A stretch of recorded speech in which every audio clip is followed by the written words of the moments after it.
الحمدللہ وکفا والصلاة والسلام علی من لا نبی بعدہ اما بعد فاعوذ باللہ من الشیطان الرجیم انہ من سلیمان و انہ بسم اللہ الرحمن الرحیم۔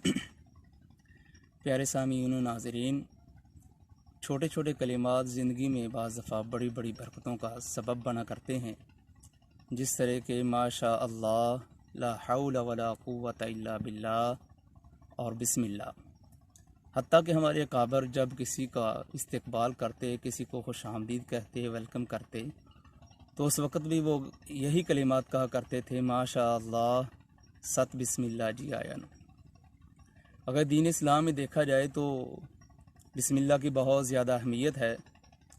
اللہ کے پیغمبر صلی اللہ علیہ وسلم جب گھر میں داخل ہوتے تو اس وقت آپ صلی اللہ علیہ وسلم بسم اللہ پڑھا کرتے تھے۔ جب آپ صلی اللہ علیہ وسلم گھر سے نکلتے تو اس وقت بھی یہ دعا پڑھتے، بسم اللہ توکلت علی اللہ لا حول ولا قوت الا باللہ۔ نبی پاک صلی اللہ علیہ وسلم سواری پہ جب سوار ہوتے تو اس وقت بھی پڑھتے بسم اللہ۔ اللہ کے پیغمبر صلی اللہ علیہ وسلم ایک دفعہ بیمار ہوئے تو حضرت جبرائیل امین علیہ الصلاۃ والتسلیم آپ کی تیمارداری کے لیے تشریف لائے، تو حضرت جبرائیل امین علیہ الصلاۃ والسلام نے بھی آپ صلی اللہ علیہ وسلم کو جو دم کیا تیمارداری کرتے ہوئے، اس میں بھی 2 دفعہ بسم اللہ ہے۔ حضرت جبرائیل امین علیہ الصلاۃ والتسلیم اس طرح سے آپ کو دم کر رہے ہیں، بسم اللہ ارقیک من کل شیء یؤذیک ومن شر کل نفس او عین حاسد اللہ یشفیک بسم اللہ ارقیک۔ تو اس دعا سے پتہ یہ چلا کہ جس دم کے اندر بسم اللہ کا تکرار ہو، بار بار پڑھی جائے، وہ دعا، وہ دم بھی بہت زیادہ تاثیر رکھتا ہے۔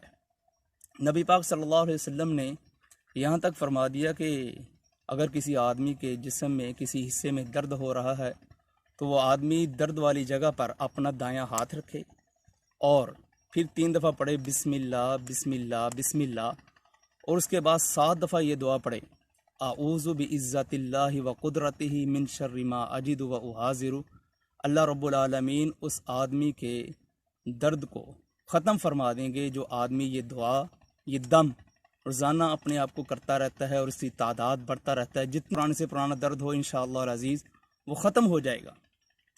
آدمی جب اس دنیا میں آتا ہے تو ہمارے ہاں یہ رواج پایا جاتا ہے، اس کی خوشی کے آنے میں کہا جاتا ہے بسم اللہ بسم اللہ۔ ساری زندگی آدمی ہر اچھے کام سے پہلے خود پڑھتا رہتا ہے بسم اللہ بسم اللہ، اور دین اسلام یہ کہتا ہے کہ جب آدمی کو قبر میں اتارا جائے تو اس وقت بھی اس کو یہ دعا پڑھ کر اتارا جائے، بسم اللہ وعلی ملت رسول اللہ۔ یعنی آتے ہوئے لوگوں نے اس کو بسم اللہ کہا تھا، دنیا میں رہتے ہوئے وہ ساری زندگی ہر کام سے پہلے خود بسم اللہ پڑھتا رہا، اور دین اسلام کہہ رہا ہے کہ اب اس کا دنیا سے خاتمہ ہو رہا ہے، دنیا سے جا رہا ہے، اس کو قبر میں اتارا جا رہا ہے، تو اس کو بھی اب بسم اللہ وعلی ملت رسول اللہ کہہ کر قبر کے اندر اتار دیا جائے۔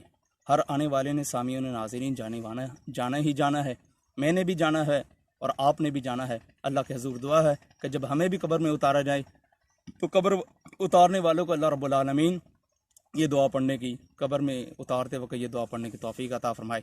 ھذا ما کان عندی واللہ تعالی بالصواب۔